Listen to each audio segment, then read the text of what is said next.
यं योगिनो यशन्तं न विदु सुरयसुरगणा देवायै तस्मै नमः।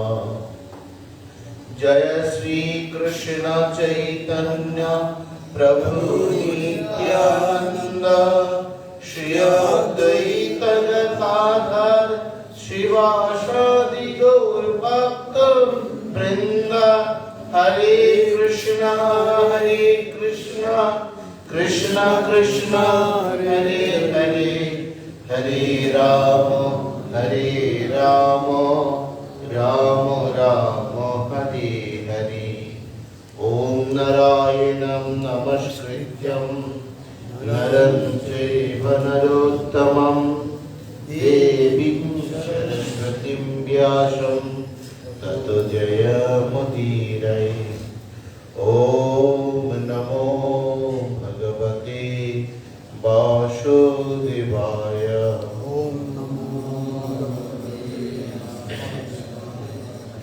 ओम नमो भगवते वासुदेवाय।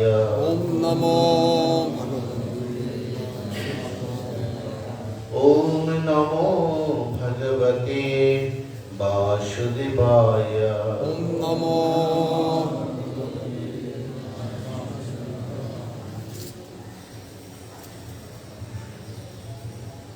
अतः श्रीमद् भागवतम प्रवचन स्कंद त्रयोदश अध्याय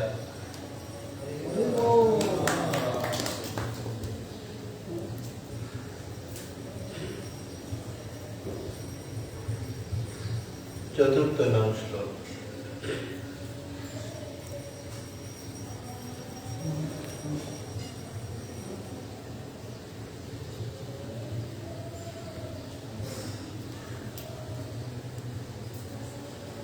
निवासुतय द्रविणात्मबुद्धि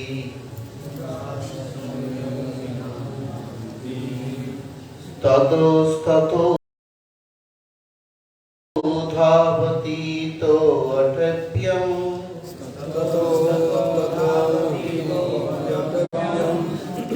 कश्चिद्व्यतोत्थितपंशुद्रुस्म्रा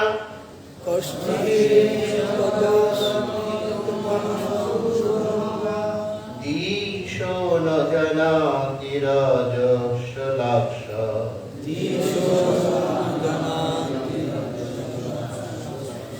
निवासतो द्रविणात्मबुद्धि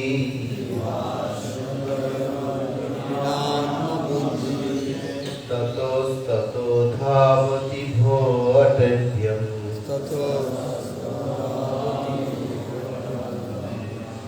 कश्चिद्व्यतोत्थितपंशुधूम्रा दिशो न जानाति राजस्य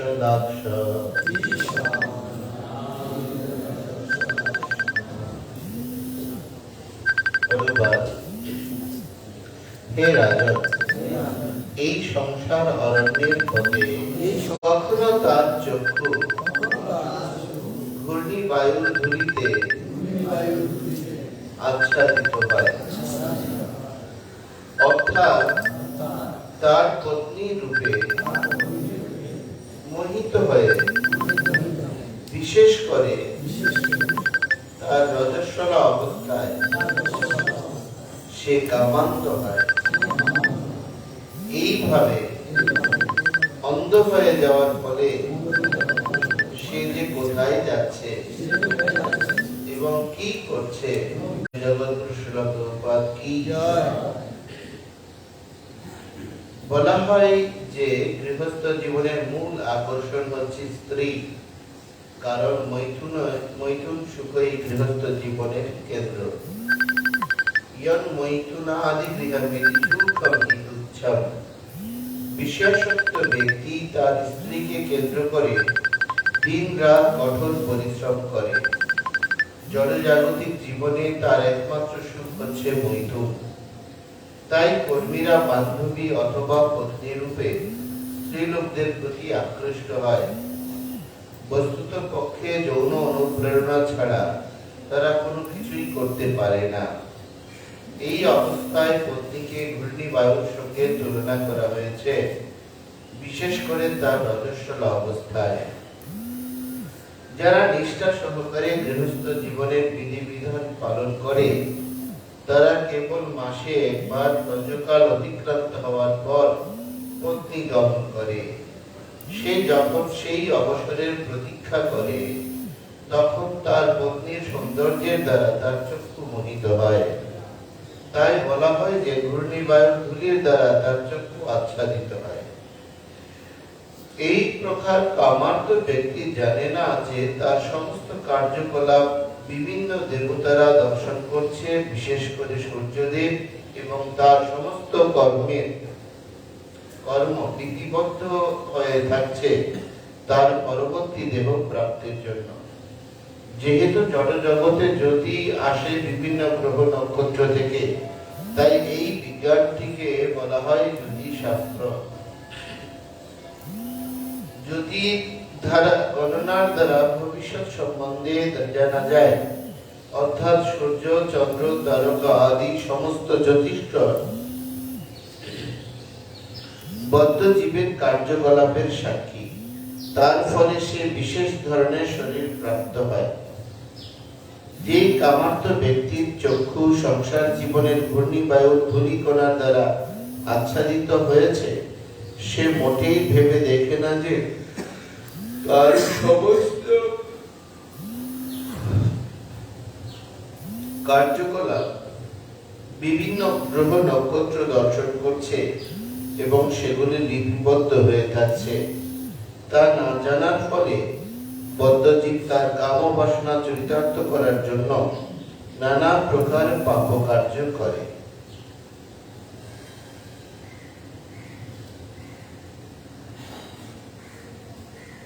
তো শ্রীমদ্ ভাগবতমে এই পঞ্চম স্কন্ধটি মূলত বিশেষভাবে গুরুত্বপূর্ণ। সংসার জীবনের বিভীষিকা থেকে কি করে আমরা পরমার্থ সুখ আস্বাদন করতে পারি এবং পরমার্থ জীবন কত গুরুত্বপূর্ণ আর সংসার জীবন অনিত্য এবং বিভীষিকাময়, এই সত্যগুলো এই স্কন্ধে প্রতিপাদিত হয়েছে।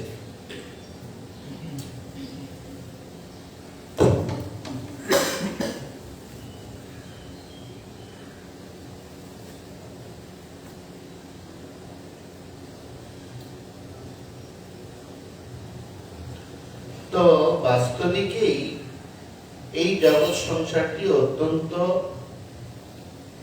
আপনার তার ক্রমাবর্তনগুলি এত রহস্যপ্রদ যে এই রহস্যের আধারে জীব কখন কিভাবে নিজের অস্তিত্ব বা চেতনাকে বিকিয়ে দেয়, কখন স্বাভাবিক স্থিতিতে তার চেতনায় ফিরে আসে, এটি বলা দুষ্কর। যার ফলশ্রুতিতে বদ্ধ জীব একই ক্লেশ বারংবার উপভোগ করে এবং ক্লেশ লাভ করার পরেও, ক্লেশাগ্নিতে বিপর্যস্ত হওয়ার পরেও পুনর্বার সেই ক্লেশকে অমৃতপম বলে তার কাছে প্রতিভাত হয়। এই সংসার জীবনটি বাস্তবিকই হচ্ছে একটি পরীক্ষা ক্ষেত্র। কিসের পরীক্ষা? সেটি হচ্ছে মাৎসর্য রহিত হওয়ার পরীক্ষা। কেন এই জড়জগতে প্রত্যাবর্তন হয়েছে? তার কারণটি হচ্ছে মাৎসর্যের কারণ। তো মাৎসর্য কখন আসে? যখন কেউর মধ্যে কামনা চরিতার্থ করার জন্য নিজেকে সর্বাপেক্ষা উত্তম বলে প্রতিভাত হয়। যখন নিজেকে সে কেউ অতি উত্তম বলে মনে করে, স্বভাবতই সে অন্যকে অধম বলে বিবেচনা করে। আর যখন অন্যকে অধম বলে বিবেচনা করে, তখন সে তার সর্বোত্তমতাকে প্রতিপন্ন করার জন্য অন্যের অস্তিত্বকে বিপন্ন করে। আর এই বিপন্ন করতে গিয়ে যদি কেউ সক্ষম না হয়, তখন তার স্থিতি তার কাছে ঈশ্বরনীয় হয়ে যায়। তো এটি হচ্ছে জড়জগতে প্রত্যাবর্তনের আমাদের মূল কারণ। এই ঈর্ষাটি কার প্রতি? এই ঈর্ষাটি বা মাৎসর্যটি আমাদের সূচিত হয়েছে স্বয়ং পরমেশ্বরের প্রতি। আমরা যখন এই জড়জগতে, এদিন একজন ভক্ত আমাকে খুব দুঃখ করে বলছে যে প্রভু, আমার আর ভালো লাগছে না, কত প্রচেষ্টা করেছি, এই ভক্তি জীবনে এসেছি 27 বছর, এই 27 বছর আসার পর থেকে কত ক্লেশ স্বীকার করেছি, কতবার আমি বোঝানোর চেষ্টা করেছি, কিন্তু আমি আমার এই পরিবেশকে কখনোই অনুকূলে আনতে সক্ষম হইনি। আমার আর ভালো লাগছে না, আমি এইসব ছেড়ে চলে যাব। কোথায় যাব? অন্য কোনো মন্দিরে যাব, অথবা নির্জন কোনো জায়গায় চলে যাব।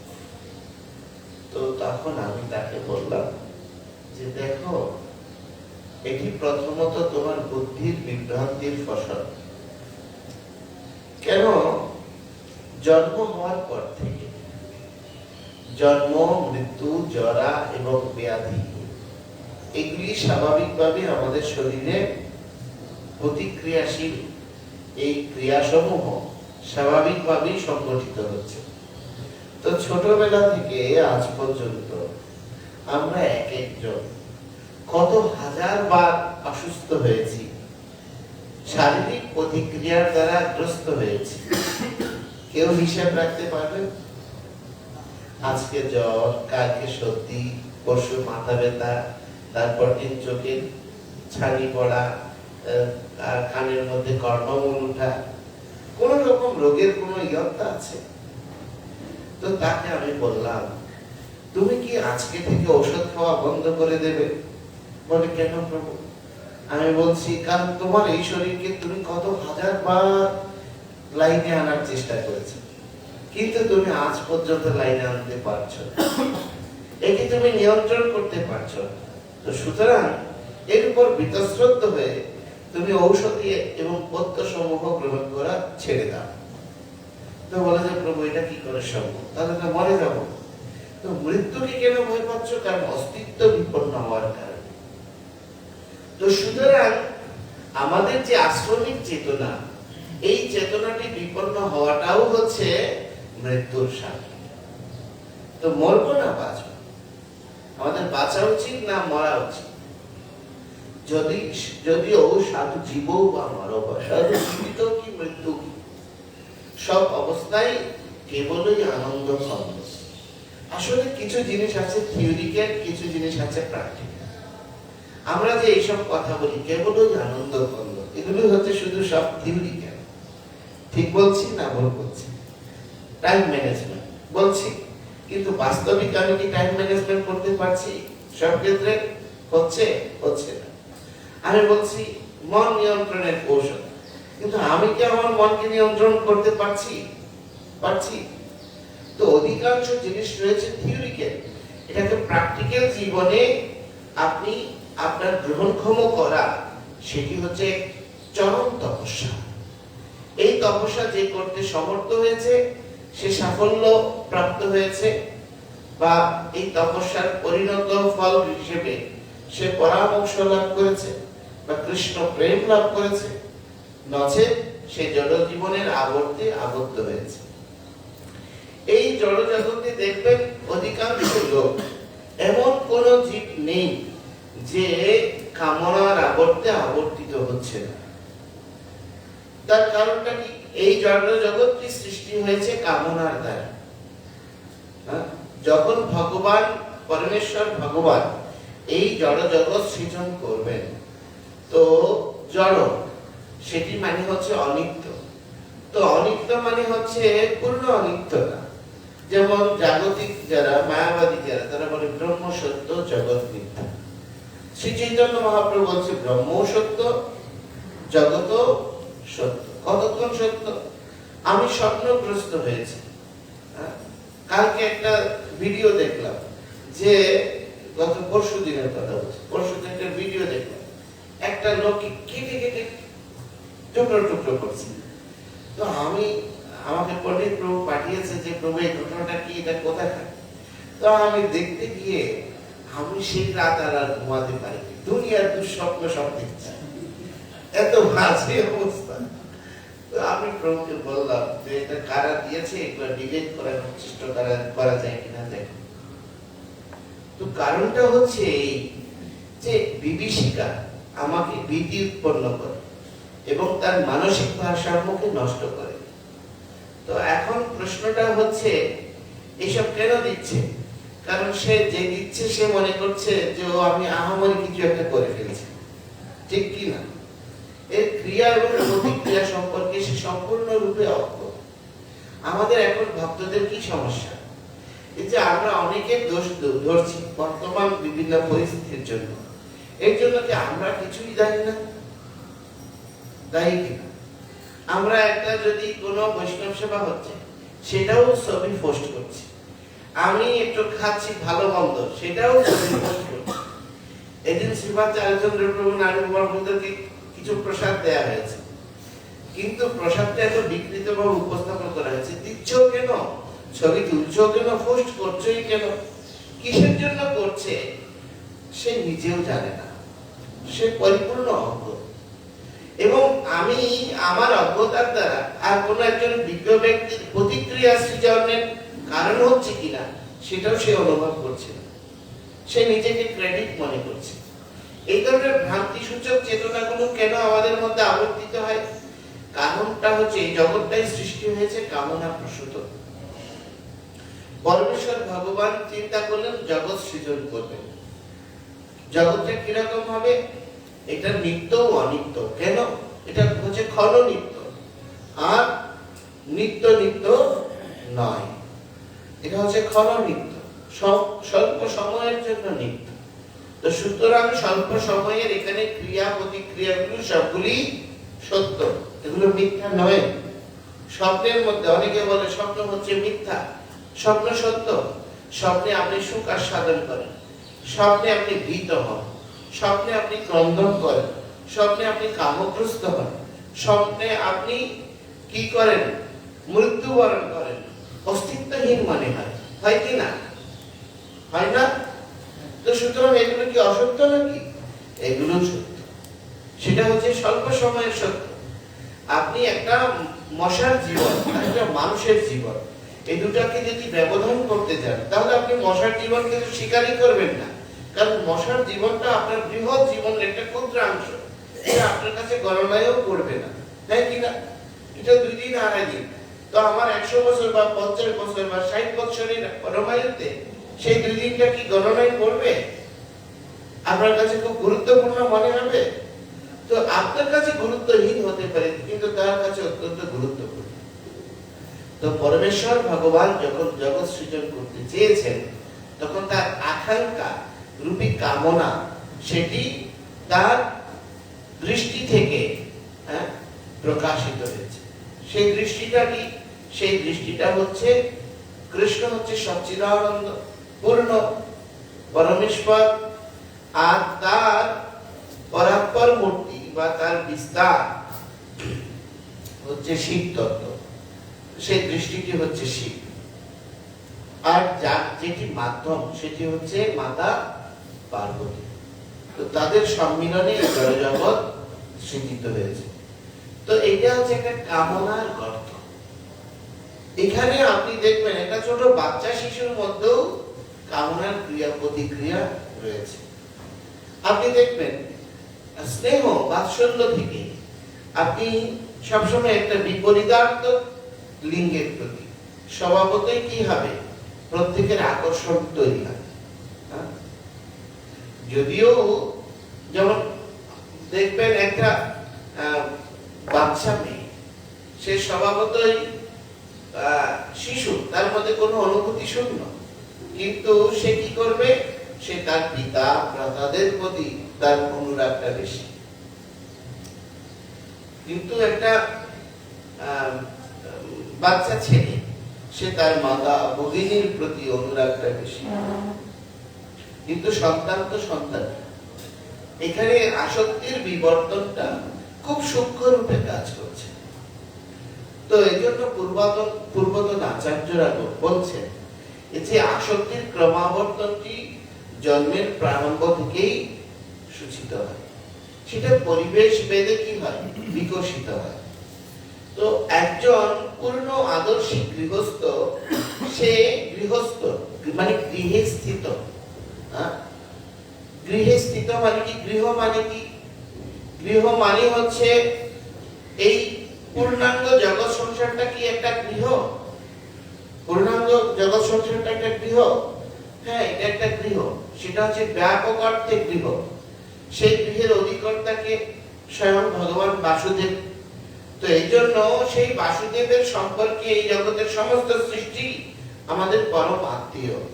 এই জন্য সেটা বাসুদেবের সঙ্গে সম্পর্কিত বলে, যার ফলশ্রুতিতে শাস্ত্র বলছে বসুদৈব কুটুম্বকম। সারা পৃথিবীটাই হচ্ছে আমাদের পরিবার, আমাদের আত্মীয়। তো সেই অনুভূতি যদি থাকে, বর্তমান সময়ে যে বিভীষিকাগুলি চলছে, এগুলো হওয়ার কথা, এগুলো হওয়ার কথা না। তো সেই ব্যাপক দৃষ্টিভঙ্গি সকলের থাকে না। যেহেতু আমি ক্ষুদ্র সত্তা, অনু সত্তা, সেজন্য আমার দৃষ্টিভঙ্গি হচ্ছে একটা সংক্ষিপ্ত পরিমণ্ডল। যেমন আপনারা গৌরনিতাই মন্দিরে থাকেন, এই জন্য আপনাদের দৃষ্টিভঙ্গি হচ্ছে গৌরনিতাই, আমি হচ্ছে গৌরনিতাই মন্দিরের ভক্ত। রাধা মাধব মন্দিরে যে থাকে সেভাবে আমি রাধা মাধব মন্দিরের ভক্ত। প্রবর্তকে যে থাকে সে হচ্ছে প্রবর্তক মন্দিরের ভক্ত। পুণ্ডরিক ধামে যে থাকে সে হচ্ছে পুণ্ডরিক ধামের ভক্ত। এই কনসেপ্টটা কি রিয়েল? এটা কি যথার্থ সংজ্ঞা? যখন প্রথম ম্যানেজমেন্টে এসেছি, তো তখন আমি যখন পুণ্ডরিক ধামে গিয়েছি, তখন মানে কি বলবো, একটা বিপন্ন পরিবেশ। তো তখন আমি শ্রীপাদ বিষ্ণুলাভ প্রভুর খুব দিব্য অনুপস্থিতি, তার মানে উপস্থিত না থাকার অভাবটি অনুভব করছি। আর এই পরিবেশটা বিল্ড আপ না করার পেছনে যাদের ভূমিকা, তাদের প্রতি আমার কি হচ্ছিল, ক্রোধ উৎপন্ন হচ্ছিল। আর তখন যখন আমি প্রকাশিত করতে গিয়ে বাধাগ্রস্ত হচ্ছিলাম, তখন তাদের প্রতি আমার বিদ্বেষ আসছিল।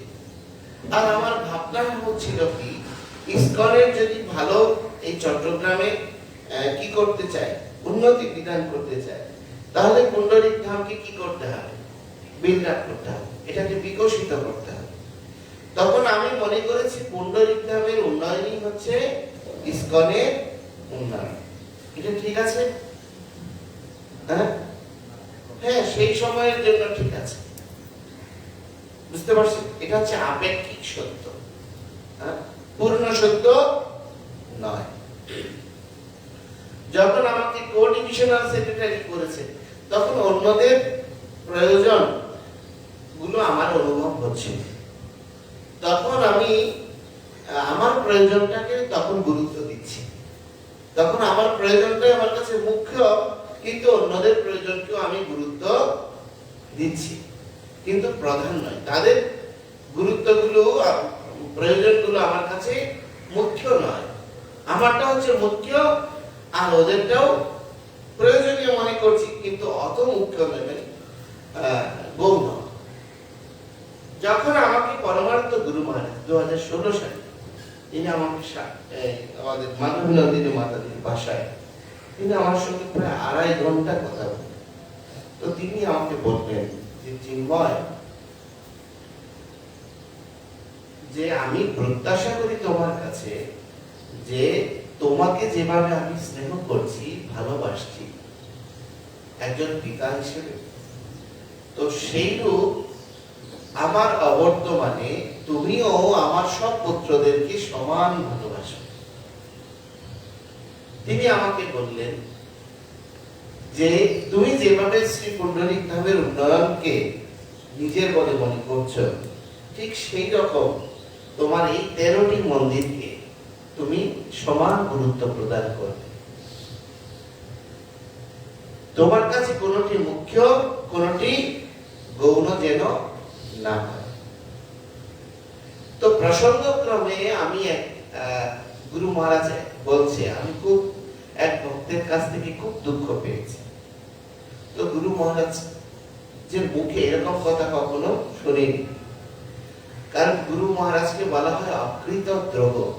তিনি কেউর প্রতি বিদ্বেষ পরায়ণ নয়, কেউর প্রতি তার কোনো অভিযোগ বা অনুযোগ নেই। তো তিনি যখন এই কথাটা বললেন, আমি একটু বিচলিত হয়ে গেছি। তো তখন আমি বললাম, গুরু মহারাজ আপনার কষ্টের কারণ তো আপনি আগামীকাল আলোচনায়, প্রকাশ্য আলোচনায় ওর কথাটা বলুন। কারণ আমার মনোভাবটা ছিল এই, যেহেতু আমার বুদ্ধিটা অল্প, সেজন্য আমি মনে করছি যে ও অন্যায় করেছে, গুরু মহারাজের কষ্টের কারণ হয়েছে। এই কথাটা যদি প্রকাশ্য সবাই বলে তাহলে কি হবে? কি হবে? কি হবে বলেন তো? যদি কেউ গুরু মহারাজ প্রকাশ্য সবাই বলল চিন্ময় কৃষ্ণ হচ্ছে আমার সব কষ্টের কারণ, এ কথা বললে কি হবে? সেই ব্যক্তি ফুলের মালা পাবে, হ্যাঁ, কি পাবে? জুতার মালা পাবে। তাকে যে দেখবে সে ঠিক ঠিক করবে, হ্যাঁ কি না? আমরা গৌরারতিতে গাই, দিক দিক তারে রে দিক, যে গৌরাও নাহি বলে, দিক দিক তারে রে দিক। তো তখন সে সকলের ধিক্কারের প্রাপ্ত হবে। তো সে, আমি আমার দৃষ্টিভঙ্গিটা ছিল এই, তাহলে সে সকলের ধিক্কার পেয়ে সে অটোমেটিকলি কি হয়ে যাবে? শোধরে যাবে। তো গুরু মহারাজ চুপ করে থাকে। তো চুপ করে মিনিট খানেক পরে আমাকে বললেন, চিন্ময় তুমি আমাকে নরকে যাওয়ার পথ দেখাচ্ছ। তো আমি তো একেবারে বিমর্ষ হয়ে গেছি। আরে বলে, আপনি কেউ ভালো চাইছেন? তো উনি আমার পিতা, আমি পুত্র হিসেবে উনার ভালো চাইছি, যেন উনার কষ্টের কারণ না হয় সে ভক্তটা। তো তখন গুরু মহারাজ আমাকে, আমি যখন আপসেট হয়ে গেছি, দেখে আমার চোখ ছলছল হয়ে উঠছে, গুরু মহারাজ আমাকে ভুল বুঝছে, আমি মনে করছি সেটা এরকম, যে তখন গুরু মহারাজ আমার কাঁধে হাত দিয়েছে। তো দিয়ে বলছে যে দেখো, আমি তোমাকে ব্লেম দিচ্ছি না, কিন্তু তুমি কি আমি যে কি ভাবছি এটা কখনো ভেবেছো? কি গুরু মহারাজ আপনি কি ভাবছেন? তো গুরু মহারাজ বলছে, সে তাকে যদি সবাই ধিক্কার দেয়, সে উৎপীড়িত হয়ে আমাকে ত্যাগ করে চলে যাবে। তো যদি কেউ সদ্গুরুকে ত্যাগ করে তাহলে তার কি গতি হবে? কি গতি হবে? ঊর্ধ্বগতি না অধোগতি? নরকে যাবে। তো সে যদি নরকে যায়, তো আমি তো তাকে দীক্ষাকালে নরক থেকে নিস্তার করব, ঊর্ধ্বগতি দান করব, ভগবানের কাছে ফিরিয়ে যাব, প্রমিস করেছি। তো আমার প্রতিজ্ঞা রক্ষা করার জন্য, তাকে উদ্ধারের জন্য আমাকে নরকে যেতে হবে কি হবে না? বলো। হ্যাঁ গুরু মহারাজ, আপনাকে যেতে হবে। তো বলছে, সেটা কি কখনো ভেবেছো? আমরা কি কখনো এটা ভাবি? আমরা যখন এক ভক্ত আরেক ভক্তকে উৎপীড়িত করি, আমরা একজন আরেকজনের বিরুদ্ধে ব্লেম দিই, এই দেওয়াটা তো খুব ইজি, কিন্তু তার প্রতিক্রিয়াটা কি হবে সেটা কখনো ভাবি? আমরা ভাবতে পারি না বলে আমরা ক্ষুদ্র, আর ওনারা ভাবেন বলেই ওনারা বৃহৎ, ওনারা মহৎ। জয় জয় শ্রী শ্রী গৌর নিতাই গিরিরাজ ভগবান কি। তো যে কথাটি বলছি, এই জড় জগৎটি যেহেতু কামনা থেকে সৃষ্ট, প্রতিটি জীবেই পরস্পরের প্রতি কামনার বন্ধনে আসে। এই কামনা থেকেই আমি এবং আমার এই ভাবনাটি সৃজিত হয়।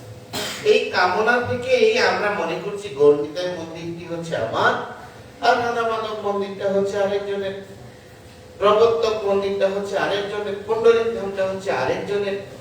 কিন্তু যদি আমরা সেই কামনার আবর্তন থেকে মুক্ত হতে পারি, তাহলে আমরা এগুলোকে কার মনে করব? আমার না কার? শিল প্রভুপাদের। আর যদি শিল প্রভুপাদ, আজকে একটা জিনিস চিন্তা করে দেখুন, বাংলাদেশে যেই ঘটমান ত্রাসটি চলছে, যে সাম্প্রদায়িক নিপীড়নটি হচ্ছে, এই অবস্থায় কালকে আমাকে এক ভক্ত বলছে যে প্রভু ইসকনে হামলা হয়েছে, এটা খুব ভালো হয়েছে। কেন ভালো হয়েছে কি খারাপ হয়েছে?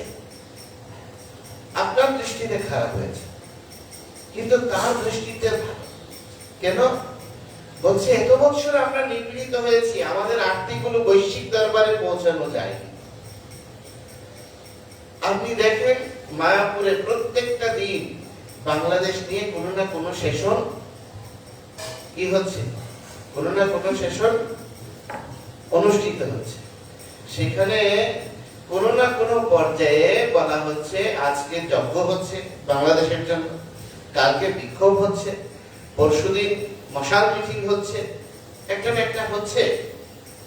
যেমন গুরু মহারাজ স্বয়ং খোদ আমাকে বললেন গত পরশুদিন, যে দুজন ভক্ত মারা গেছে তাদের অস্থি রেখে দাও।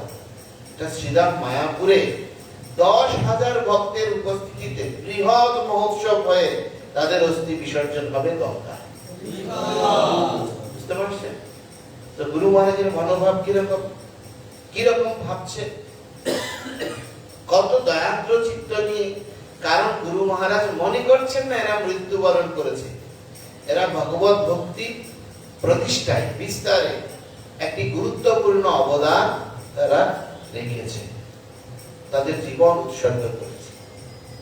এখন বাস্তবিক অর্থে এই যে প্রভুপাদের 125তম জন্ম জয়ন্তী বৎসরে আমি যে দেখছি আমাদের বাংলাদেশের কোন ভক্তের চোখে জল এসেছে বলেন তো?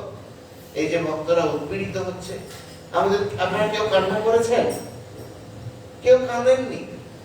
কারণ আপনারা যদি কাঁদতেন, যদি এটা নন্দনকানন মন্দিরের কোনো ভক্ত হতো তাহলে কাঁদতেন কিনা? সবাই কাঁদতেন, সবার চোখে জল আসতো। যেহেতু আমরা এখনো ভাবতে পারিনি নোয়াখালীটা আমার, কিন্তু বিদেশি ভক্তরা দেখুন, আমি লন্ডনে দূতাবাসে হাই কমিশনার বলছে যে আপনারা ভিতরে আসুন, আপনাদের কথা শুনি। ওরা কেউ যাচ্ছে না, আর হাউ মাউ করে কান্না করছে আধা ঘন্টা 40 মিনিট ধরে। কতক্ষণ অভিনয় করা যায়?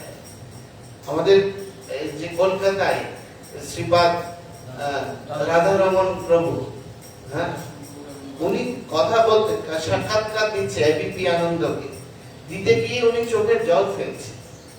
ব্রজেন্দ্রনন্দন প্রভু দিল্লিতে, উনি বলতে গিয়ে চোখের জল ফেলছে। কেন?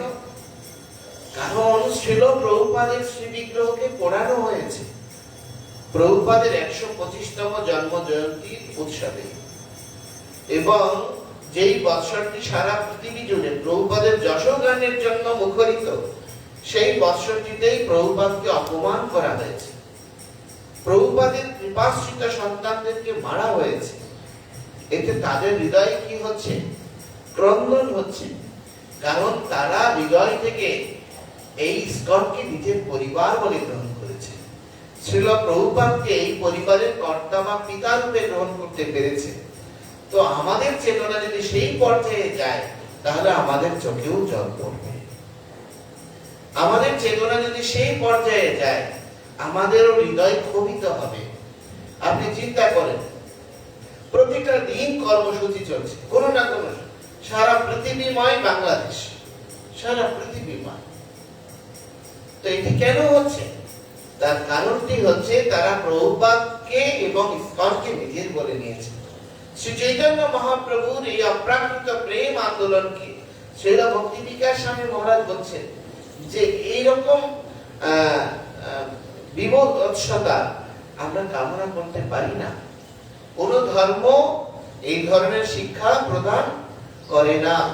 আর সর্বোপরি শ্রী চৈতন্য মহাপ্রভু, যিনি এই যুগের কি যুগদ্রষ্টা, তিনি এই যুগের পরমেশ্বর ভগবানের পূর্ণাবতার, তিনি আমাদের যে শিক্ষা প্রদান করেছেন, সেই শিক্ষা যে দৃষ্টি দান করেছেন, সেই দৃষ্টিটা কি?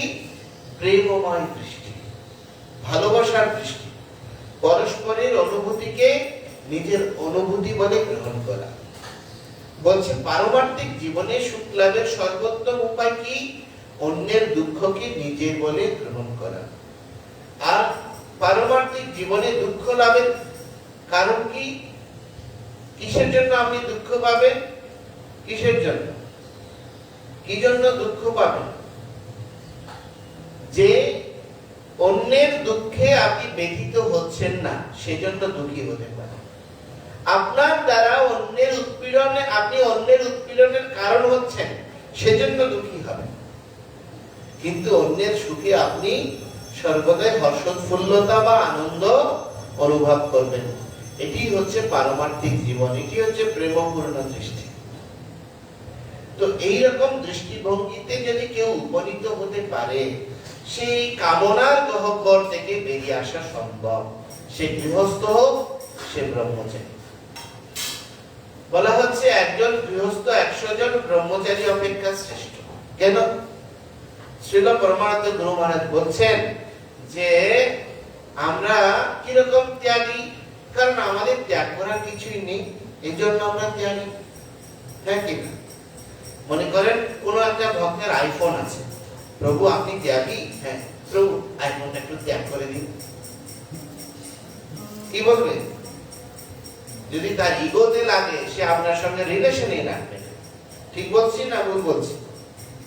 তো আপনার আইফোন নেই, আপনার 2 টাকার একটা মোবাইল আছে, নষ্ট হয়ে গেছে, ফেলে দিয়েছে, ত্যাগ করে দিন। বুঝতে পারছেন? তো আপনি কি ত্যাগী? হ্যাঁ, আপনার দৃষ্টিতে ত্যাগী। রিয়াল দৃষ্টিতে আপনি ভোগী, পাচ্ছেন না বলেই ত্যাগ করছেন। তো গুরু মহারাজ বলছে আমরা কেন এই কলিযুগে সন্ন্যাস নেই। কোন সন্ন্যাস? মুক্ত সন্ন্যাস। আচ্ছা, সন্ন্যাসীর কৃত্য হচ্ছে সে একটি স্থানে এক রাত্রির অধিক বেশি বাস করতে পারবে না, সে কোনো গৃহের অভ্যন্তরে প্রবেশ করবে না, সে কি করবে? বৃক্ষতলে শয়ন করবে অথবা কোনো শ্রীমন্দিরে শয়ন করবে। একটা রাত্রের অধিক একটা শ্রীমন্দিরেও থাকবে না। তার কারণ কি? সে যেন অনুভব না করে এই মন্দিরটাই হচ্ছে আমার। ঠিক? তো এই যুগে সন্ন্যাস নিষিদ্ধ না সিদ্ধ?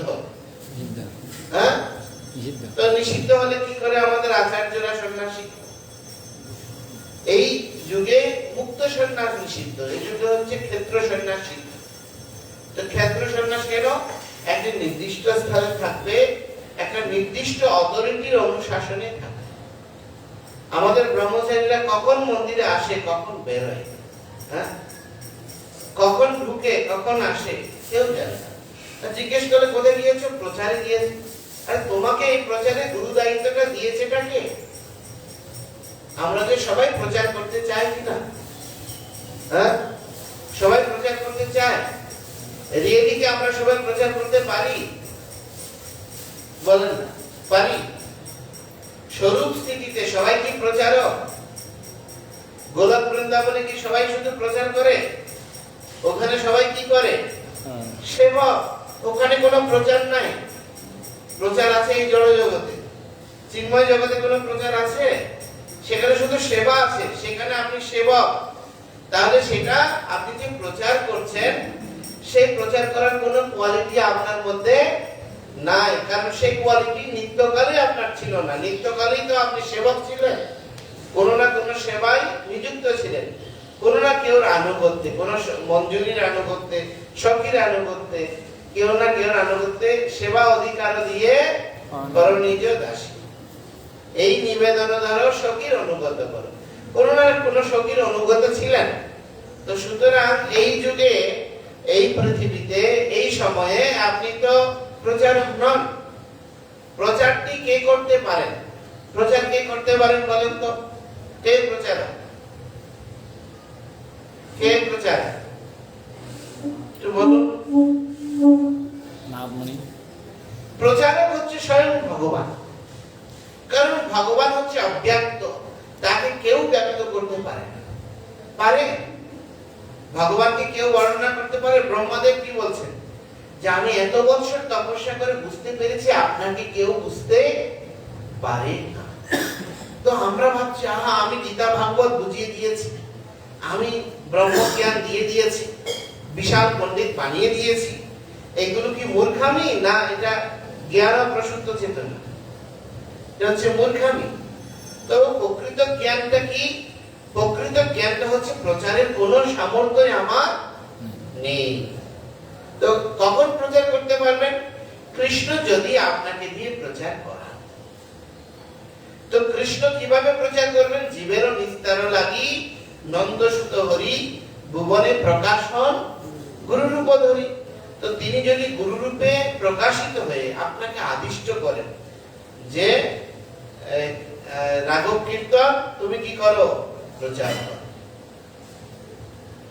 এই যে আদেশটি করেছেন শব্দ ব্রহ্মরূপী শক্তি, সেই শক্তিটা পাওয়ারটাই হচ্ছে প্রচারের মূলাধার। যখন শ্রীল ভক্তিচারী স্বামী গুরু মহারাজ বললেন, আমরা 2019 সালে এয়ারপোর্টে যাওয়ার সময় যে বললাম যে গুরু মহারাজ আপনি বলছেন দীক্ষা দেবেন না, তাহলে তারা কে ভক্তরা কার চরণে আশ্রিত হবে?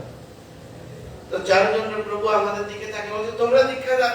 বলছি কি বলছেন? আমরা হেসে উঠছি, কারণ আমরা আমাদের গুরু হওয়ার তো দূরের কথা, মানে গরু হওয়ারও যোগ্য না। হ্যাঁ, তো গরু তো শুধু দিয়ে যায় আর আমরা শুধু নিচ্ছি, গুরু পরিবার থেকে শুধু নিচ্ছি, খাচ্ছি, ঘুমাচ্ছি, হ্যাঁ এনজয় করছি, হ্যাঁ কি না? শুধু নিচ্ছি, রক্ত চোষা ওই ছাড় প্রকার মতো গুরুকে শোষণ করছি। একজন প্রকৃষ্ট শিষ্য এভরিডে সে তিনজনের জন্য ভিক্ষা করবে, গুরুদেব, গুরুপুত্র এবং নিজের জন্য। তিনজনের জন্য ভিক্ষা করার পরে সে গুরুকে প্রদান করবে, সে তিনজনের ভিক্ষা এনে নিজে নিজে রান্না বান্না করে গুরুকে দেবে না, নিজে সবকিছু গুরুকে প্রদান করবে। গুরুদেব গ্রহণের পরে, গুরুপুত্র গ্রহণের পরে অবশেষ থাকলে সেটি আপনার গ্রহণযোগ্য। এটা ব্রহ্মচারীর নিত্যকৃত্য হচ্ছে এইরকম। তো সুতরাং আমরা তো ডেলি তিনজনের জন্য ভিক্ষা করছি, তাহলে আমরা গুরুকে ভোগ করছি কিনা? তো এখন তো সেই জন্য আমি বলছি আরে আমাদের মতো পতিত। তখন উনি রেগে গেলেন, বলেন যে তোমাদের একটা বাজে অভ্যাস, গুরু মানে সুপারম্যান হতে হবে। হ্যাঁ, উনি বলছেন যদি তুমি মনে করো সুপারম্যান ভক্তিবিনোদ ঠাকুর উনি সুপারম্যান, বলছে হ্যাঁ সুপারম্যান। তো গৌরকিশোরের বাজে সুপারম্যান, ঠিক আছে? হ্যাঁ ঠিক আছে। তো সরস্বতী ঠাকুর সুপারম্যান, ঠিক আছে? হ্যাঁ ঠিক আছে। প্রভুপাদ, ঠিক আছে। তোমার গুরুদেব, ঠিক আছে। আমি, ঠিক আছে। তো বলে যে সুপারম্যান তোমাকে আদেশ করছে, ওই সুতরাং তুমিও সুপারম্যান। বুঝতে পারছেন? এম্পাওয়ারটাই হচ্ছে মূলত শক্তি, গুরু তত্ত্ব। শক্তি কি হচ্ছে কি? এম্পাওয়ার, অনুমোদন। তো আপনাকে যদি অনুমোদন করে যাও, তুমি সকালবেলা গিয়ে রাতের 12টা বাজে আসো, ঠিক আছে আপনার জন্য, কিন্তু যাকে এম্পাওয়ার করেনি তার জন্য এটা ঠিক নেই। তো সেই জন্য ব্রহ্মচর্য গ্রন্থে শ্রীল প্রভুপাদ বলছেন, ভক্তি বিকাশ স্বামী মহারাজ প্রভুপাদের করতে, একজন ব্রহ্মচারী যখন ইচ্ছা, যা ইচ্ছা, যেমন ইচ্ছা করবে না। কয়টা বাজে? 9টা 9 ঠিক আছে, আর 2 মিনিট। তো যার ফলশ্রুতিতে একটা ব্রহ্মচারী সেরকম করবে না। তো একজন গৃহস্থ আর একজন ব্রহ্মচারীর ব্যবধানটা কি? একজন গৃহস্থ তার আছে কিন্তু সে গ্রহণ করবে না। সে বলছে প্রতি মাসে ঋতু রক্ষা করবে যদি সে খুব কামার্ত হয়। না হলে একজন ব্রহ্মচারী আর একজন গৃহস্থের ব্যবধান কি? একজন গৃহস্থ শুধু সন্তান লাভের জন্যই কি করবে?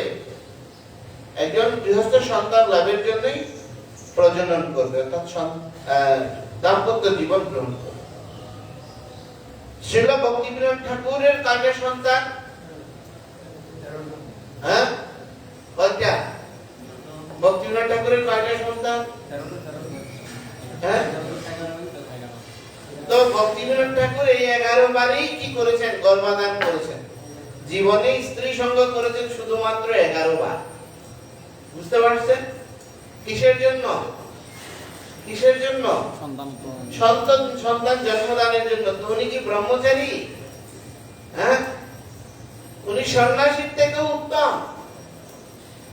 সন্ন্যাসী যেমন শ্রীল ভক্তিচারী স্বামী গুরু মহারাজ যখন সন্ন্যাস হচ্ছে, প্রভুপাদ সন্ন্যাসের জন্য ওনার নাম প্রস্তাব করে ওনার শিষ্যদের, বরিষ্ঠ শিষ্যদের বললেন, তো ওনারা বললেন আরে তো নতুন ভক্ত, মাত্র আসছে কিছুদিন, আপনি দীক্ষা দিয়েছেন, 3 মাসের মধ্যে আবার সন্ন্যাস দেবেন বলছেন, প্রভুপাদ এটা কি ঠিক হবে? ও তো পতন হয়ে যেতে পারে। তখন বলছে সন্ন্যাসী কোন স্তরে থাকে, কোন গুণে থাকে? সন্ন্যাসীরা কোন গুণে থাকে? পূর্ণরূপে সত্য গুণে, নির্গুণ না, সত্য গুণে থাকে। তো বলছে ভক্তিচারু হচ্ছে তখন ক্ষীরচোরা না, তখন ক্ষীরচোরা হচ্ছে কোন স্তরে থাকে? বিশুদ্ধ সত্যে থাকে, বিশুদ্ধ সত্যে। যদি কখনো সেখান থেকে পতনও হয় তাহলে পরের স্টেপটা কি? তখন সত্য গুণ, মানে সে সর্বদাই সন্ন্যাসী থাকবে। বুঝতে পারছো? যদি মুক্ত স্তর থেকে কখনো পতনও হয় তাহলে কোন স্তরে আসবে? সপ্তগুণে সত্য গুণে আসবে। তো যারা সত্য গুণে আছে তারা পতন হলে কোথায় যাবে? রজ আর তমগুণ। তম গুণে। তো অন্যদের সিউরিটি না থাকলে ওনার সিউরিটি আছে। প্রভুপাদ বলছেন, বুঝতে পারছেন? এম্পাওয়ার, প্রভুপাদ সিল মেরে দিয়েছেন। সত্য হয়েছে কিনা জীবনটা প্রভুপাদের জন্য উৎসর্গিত ছিল। কখনো তিনি ক্ষোভিত হননি, কখনো ওনার স্নিগ্ধতা ওনার কাছ থেকে কি পাইনি। উনি যে রেগেও যান, সেই রাগের মধ্যে একটা আর্ট আছে, শিল্প আছে। বুঝতে পারছেন? আমাদের সেই রাগও আনন্দ প্রদান করে, কিন্তু আমাদের রাগ কি করে? অন্যজনের ভয় উৎপাদন করে। তো সেই জন্য একজন আদর্শ গৃহস্থ হচ্ছে সেই রকম। তো সে কামনার আবর্তে হারাবে না। তো একজন গৃহস্থ হওয়ার পূর্ব শর্ত হচ্ছে তাকে আদর্শবান ব্রহ্মচারী হতে হবে। একজন আদর্শবান ব্রহ্মচারী। ব্রহ্মচারী কিরকম? সে কোনো কিছুর প্রতি আসক্ত নয়, তাহলে সেই ব্যক্তি গৃহস্থ হতে পারে। কারণ সে শুধু মৈথুন সুখকে নিজের অপ্রাকৃত সুখাদার মনে করে গৃহাভ্যন্তরকে নিজের পরমাশ্রয় বলে ভাববে না। সে গৃহস্থ, গৃহে স্থিত। কোন গৃহে স্থিত? গুরু আর কৃষ্ণের ইচ্ছারূপী গৃহের মধ্যে সর্বদা স্থিত থাকে। আমাদের শ্রীপাদ নারী গোপাল প্রভু সর্বদাই ঘুরছেন। আমি চিন্তা করি মাঝে মাঝে, ওনার কি বউ বাচ্চা নাই? হ্যাঁ, সারাদিন আজকে এখানে, কালকে এখানে, পরশু এখানে, ঠিক কি না? সর্বদাই পরিক্রমা করছে আর সর্বদাই প্রচার করছে। তো আমাদের বাঙালি কনসেপ্টটা কি? একজন গৃহস্থ সে বলবে, ওরে মাতাজি রেগে গেছে, বাজার করে দিয়ে আসতে হবে। হ্যাঁ কি না? ঠিক কি না? আমাদের যখন দয়ারাম প্রভু কোন একজন গৃহস্থ, উনাকে কোন সন্ন্যাসীরা গৃহস্থ বলেন না, কোন সন্ন্যাসীরা উনাকে কি বলে না? গৃহস্থ বলে না। উনার ফ্যামিলির কি প্রয়োজন এটা সন্ন্যাসীরা, ব্রহ্মচারীরা চিন্তা করে, যে ওনার ঘরের বাজার দরকার হতে পারে, ওনার ঘরের এটা দরকার হতে পারে। তো যদি কেউ কৃষ্ণের চরণে শরণাগত হয়, অবশ্যই রক্ষিবে কৃষ্ণ বিশ্বাস। এই যে ঝাড়বাতিটা জ্বলছে কত সুন্দর।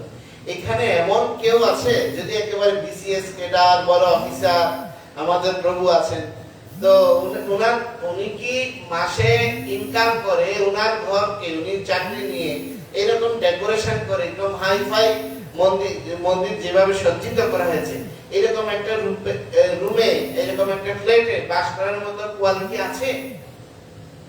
আছে? বলেন। এখানে কোন শিল্পপতির ঘরে দেখেছেন এত সুন্দর সজ্জিত অবকাঠামো? আছে? নাই।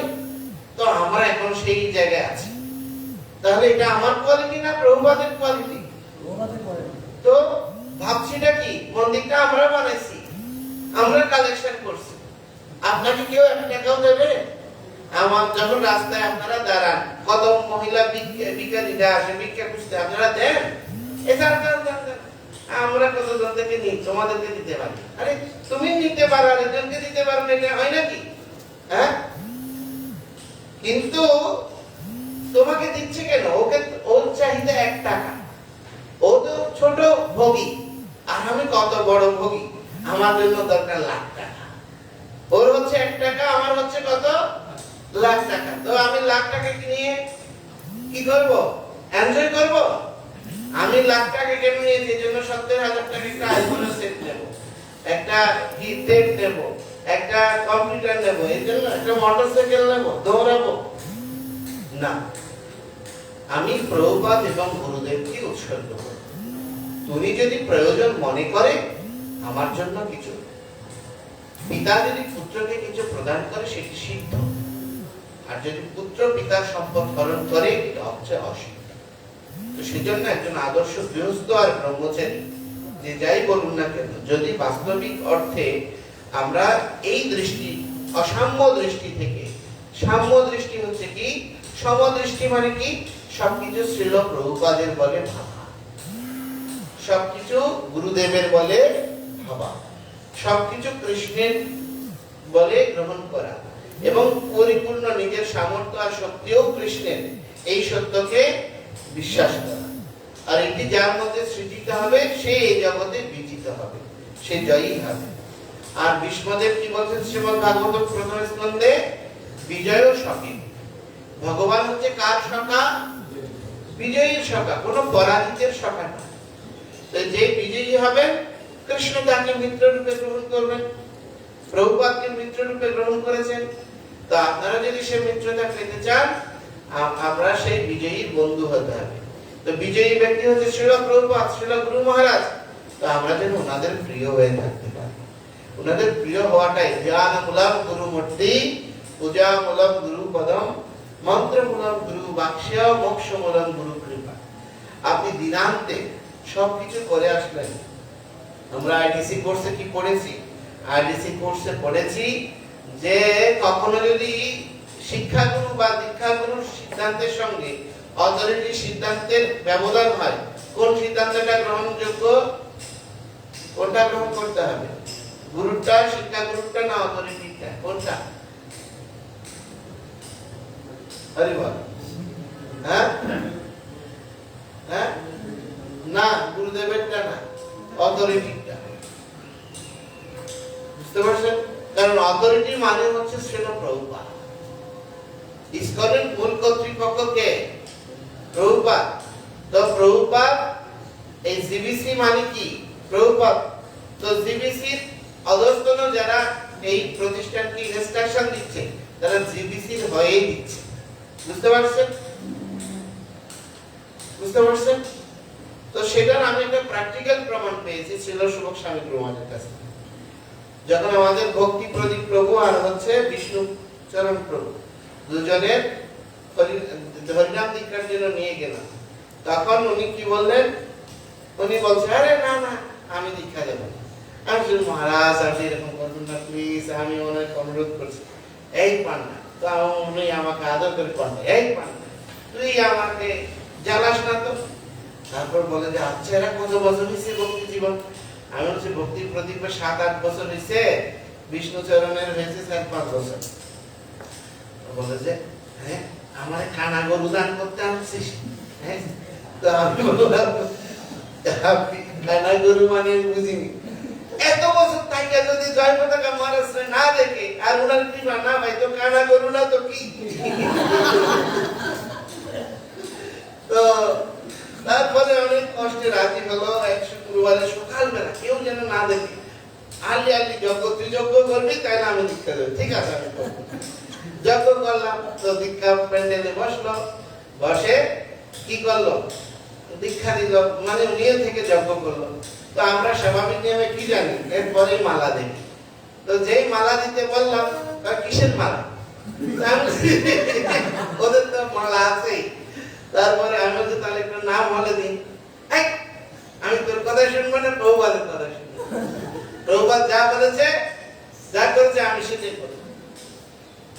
যাও, তুমি যখন বলছো হরিচাঁদ না হলে গুরুচাঁদ, যার যেটা বলার আগে চলে গেল। এখন আমরা কি কিছু বলা তো যায় না। উনি তো গুরুদেব, গুরুদেব কি কোনো অনুশাসন বা আদেশ নিবেদন করা যায়?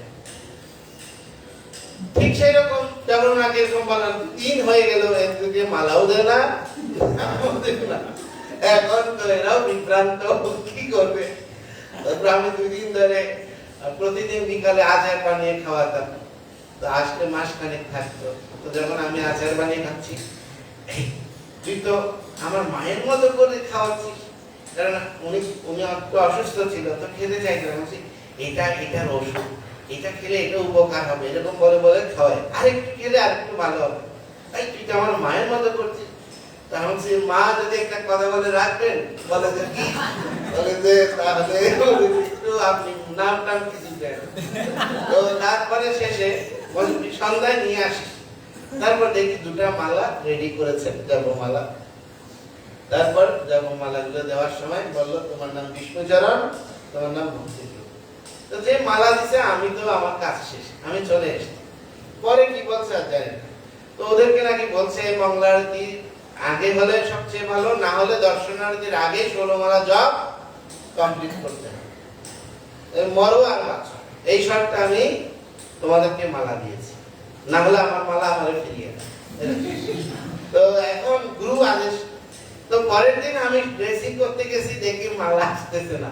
আমি মালা করে ভক্তি প্রদীপ করব। তো আমি বলছি কি হয়েছে? বলে যে সে জপ করতেছে। এই কি জপ করতেছে আবার? এর বলো মালা বলে কেউ কথা শুনে না। তা আমি রেগে গেলাম, বলছি এই তুমি মালা না গেতে কি করছো? বলে যে আমি আপনার কথা শুনবো না, গুরুদেবের কথা শুনবো। আমি বলছি বেটা আগে আমার কথা শুনছি, মালা দে। বলে যে আমি দেবো না। ভক্তি প্রদীপটা ধরে নিয়ে গেলাম গুরু মহারাজের। উনি তখন হরিনাম করছেন।